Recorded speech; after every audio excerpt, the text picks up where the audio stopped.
I call the member for Newtown to move her motion. Thank you, Mr Deputy Speaker. I move that this House calls on the government, in the interests of good governance and financial accountability, to suspend all activity on the WestConnex project until the full business case and environmental impact statement are made public. You're going to just agree now? Right now, at the Alexandria landfill or the Dialer dump site, work has already begun on a site with improper safety assurances to the community. Why unsafe work with asbestos-ridden trucks driving through our community is happening without an environmental impact statement is completely unclear to me. At a meeting in the electorate of Newtown on Monday night, one member of the community expressed his serious concern about the WestConnex project, saying that basically the project appeared to be a cover of a way of transferring significant amounts of public money into private hands under the guise of a road project.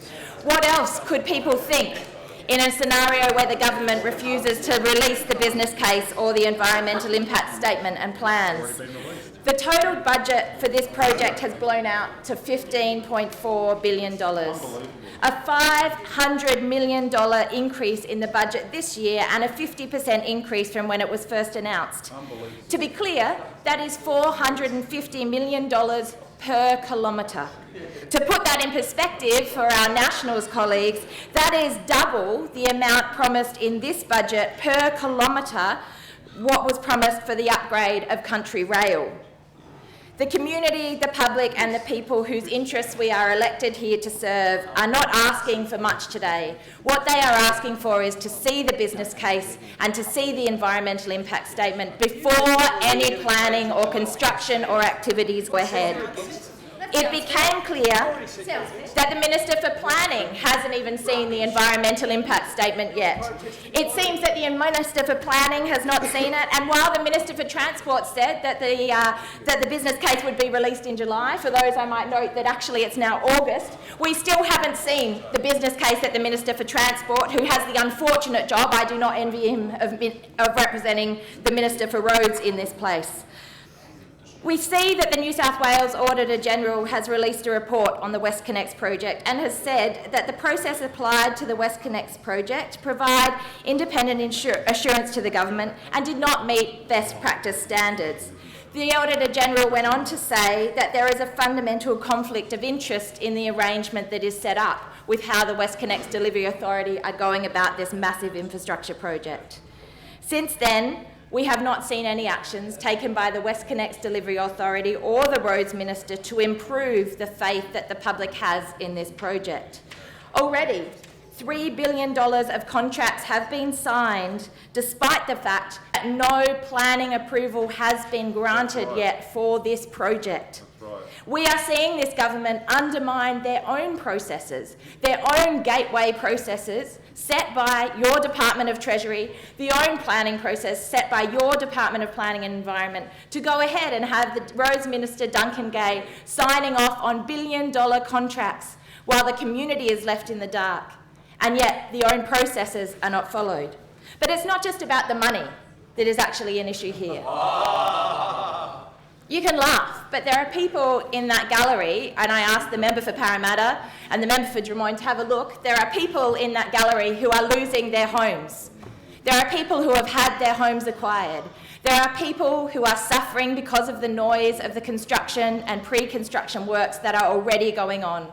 There are communities losing their endangered areas and habitats and the risk to endangered species as a result of construction that is happening, plans that are being put in place, contracts that are being signed without a business case being released publicly and without an environmental impact statement.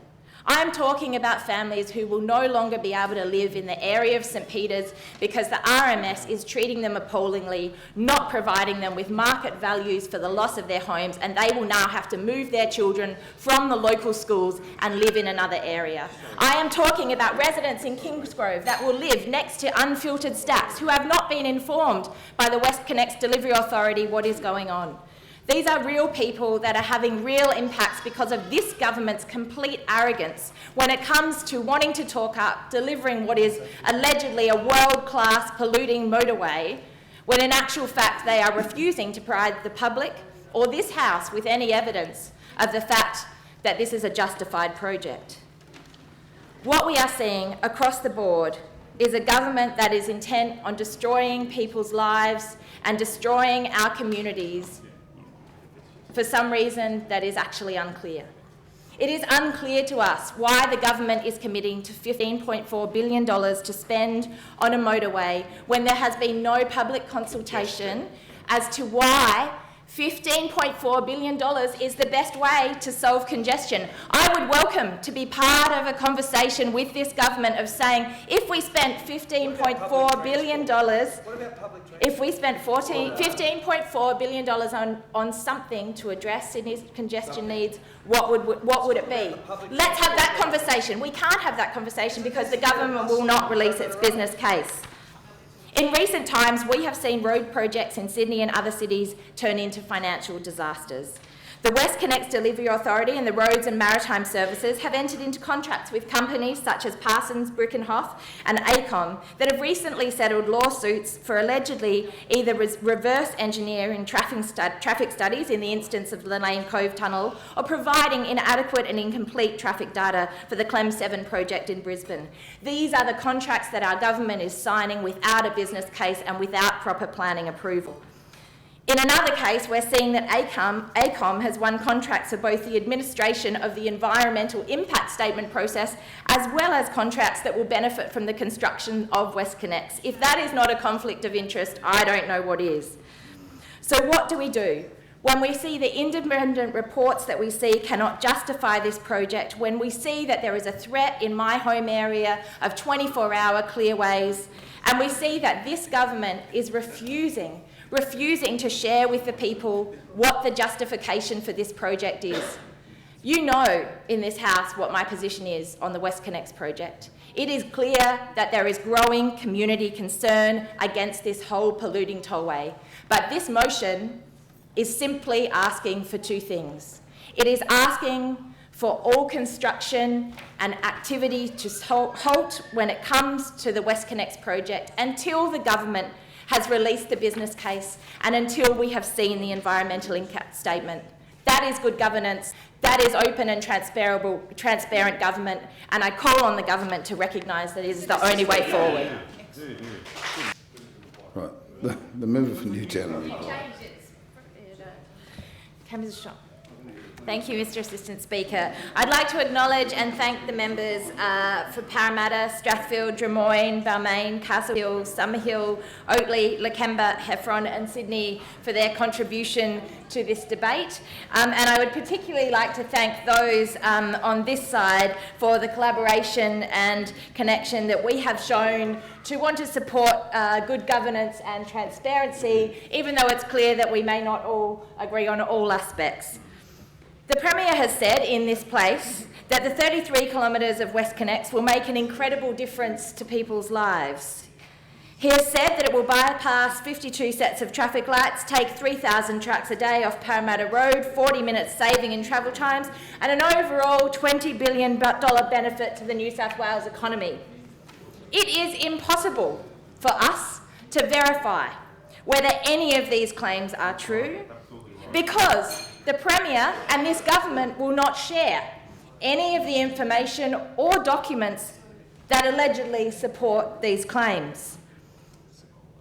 If we are talking about investing $15.4 billion of public money into addressing Sydney's congestion problems, then we should be asking what is the best solution. Allowing an exploration into world-class public transport options to be put up in comparison to an open and transparent business case with all of the analysis and modelling for WestConnex would be something that you would expect from a government that believes that this is the answer.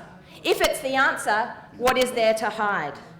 I'll give you two specific examples from publicly available government information which point to why we have serious concerns. The first might interest the member for Parramatta, who talked about the travel times for members in his electorate. Without WestConnex, Parramatta to the CBD will take approximately 64 minutes. With WestConnex, it'll take 44 minutes.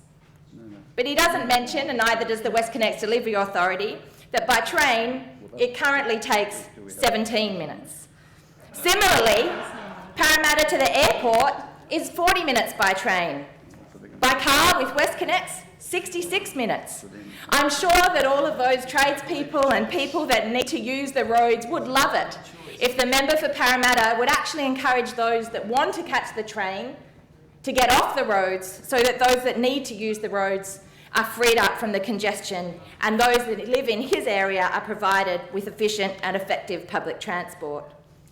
And this doesn't even factor in the tolls and the costs that it will have to people across the 33-kilometre route. But what about the long-term benefits? The New South Wales Government Department of Planning and Environment report on WestConnex M4 widening of December 2014 said that by the government's own measures, that Sydney's road speeds will fall from 34 kilometres an hour today to 28 kilometres an hour. That's right, fall. They will reduce the speed as a result of WestConnex being built. These are just two examples of why we have serious concerns about this project going ahead without the proper business case, without the traffic modelling, without the environmental impact statements. If the business case and the environmental impact statements stack up, then show it to us so that it strengthens your argument. If they are not finished yet, then stop going ahead and signing away contracts, acquiring people's home and undertaking construction before those clear and important governance and planning processes have been put in place. Today, we have talked about WestConnex in this House. We have called for good governance, and I hope that the government will join us in supporting this motion in the interest of transparency. Member's time has expired.